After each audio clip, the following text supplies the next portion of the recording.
स्वागत है सभी का। इस वीडियो में हम लोग प्रेजेंट परफेक्ट कंटिन्यूअस टेंस का स्टडी करेंगे और जिसे हिंदी में पूर्ण अपूर्ण वर्तमान काल कहा जाता है। इसकी पहचान क्या होती है? इसकी पहचान हम लोग 3 तरीके से कर सकते हैं। पहला है टाइम पीरियड प्लस रहा है, रही है, रहे हैं। दूसरा है ता रहा है, ती रही है, ते रहे हैं। पहले का एग्जाम्पल राम 3 घंटे से खेल रहा है। दूसरे का मैं खाता रहा हूँ।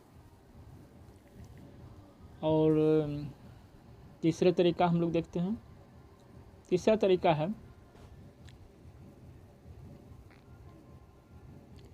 नाउन प्लस रहा है, रही है, रहे हैं। और इसका एग्जाम्पल है वह एक शिक्षक रहा है।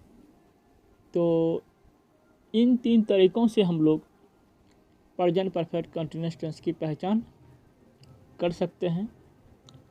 अब हम लोग इसके ट्रांसलेशन के रूल देखेंगे, किस तरह से हम लोग इसका अनुवाद बना सकते हैं। Rules for translation.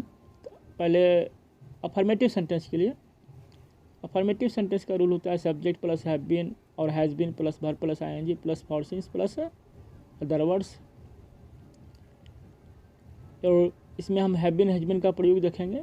तो I, we, you, they, Ram and Shyam, that means कि डबल नेम रहने पर हम हैव बीन का प्रयोग करेंगे और ही, सी, राम एवं इट रहने पर हम लोग हैज़ बीन का प्रयोग करेंगे। अब फॉर सिंस में पहले फॉर का प्रयोग देख लेते हैं। तो फॉर का प्रयोग पीरियड ऑफ टाइम के लिए होता है। दैट मीन्स हम लोग लिख सकते हैं for 2 years, for 4 years, for 5 years, for 4 hours, for 5 hours, for months, for years, for hours. Since का प्रयोग पॉइंट ऑफ टाइम को इंडिकेट करने के लिए किया जाता है। जैसे कि हम लोग लिख सकते हैं सिंस मॉर्निंग, सिंस 2020 etc। कुछ एग्जाम्पल्स देखते हैं। मैं खाता रहा हूँ, आई हैव बीन ईटिंग। आप लोग अंग्रेजी पढ़ते रहे हैं, you have been reading English. Sita cricket खेलती रही है, Sita has been playing cricket. तो यहाँ पर हम लोग देखते हैं कि पहले सब्जेक्ट का प्रयोग किया गया है, फिर हैव बीन का, फिर घर में आईएनजी लगाए हैं। अब नेक्स्ट एग्जाम्पल्स देखते हैं।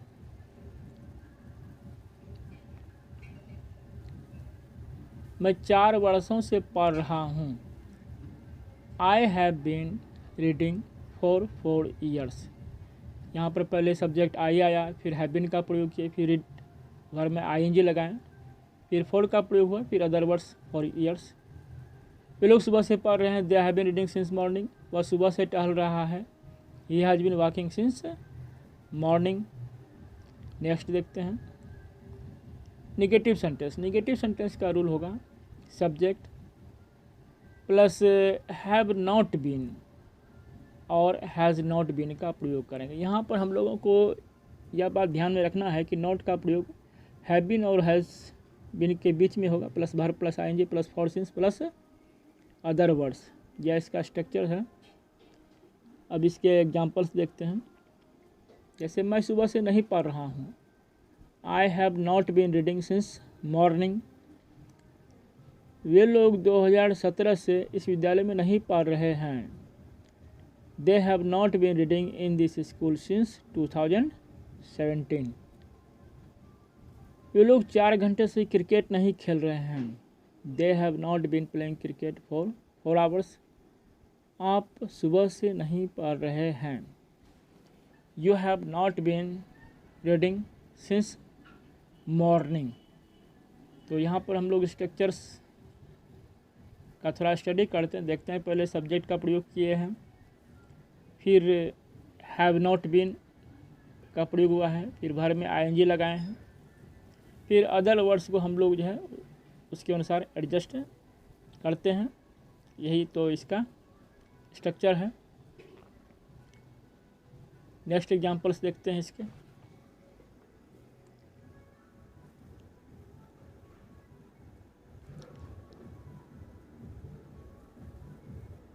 अब हम लोग इंट्रोगेटिव सेंटेंस देखेंगे। इंट्रोगेटिव सेंटेंस यस नो, और इसका रूल है have has plus subject plus been plus verb में आईएनजी लगाएंगे प्लस अदर वर्ड्स।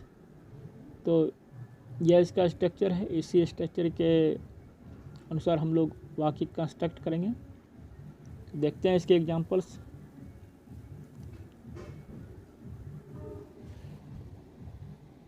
इसके एग्जांपल्स हैं, क्या वह एक शिक्षक रहा है, has he been a teacher, क्या आप 4 घंटे से पढ़ रहे हैं, have you been reading for 4 hours, क्या वो सुबह से खेल रही है, has she been playing since morning. तो पहले एग्जांपल्स में हम लोग देखते हैं कि यहाँ पर कोई टाइम पीरियड नहीं है, लेकिन वह एक शिक्षक रहा है, दैट मीन्स कि वो काफ़ी समय से एक शिक्षक रहा है, इसलिए यह प्रेजेंट परफेक्ट कंटिन्यूअस टेंस का एग्जांपल बनता है। बाकी दोनों में टाइम पीरियड का प्रयोग हुआ है। नेक्स्ट देखते हैं, क्या वे लोग 2020 से इस विद्यालय में पढ़ रहे हैं, have they been reading in this school since 2020, क्या मोहन बाबू इस विद्यालय में पढ़ाते रहे हैं, has Mohan Babu been reading in this school. तो यहाँ पर देखते हैं कि टाइम पीरियड का प्रयोग नहीं हुआ है। Thanks for watching.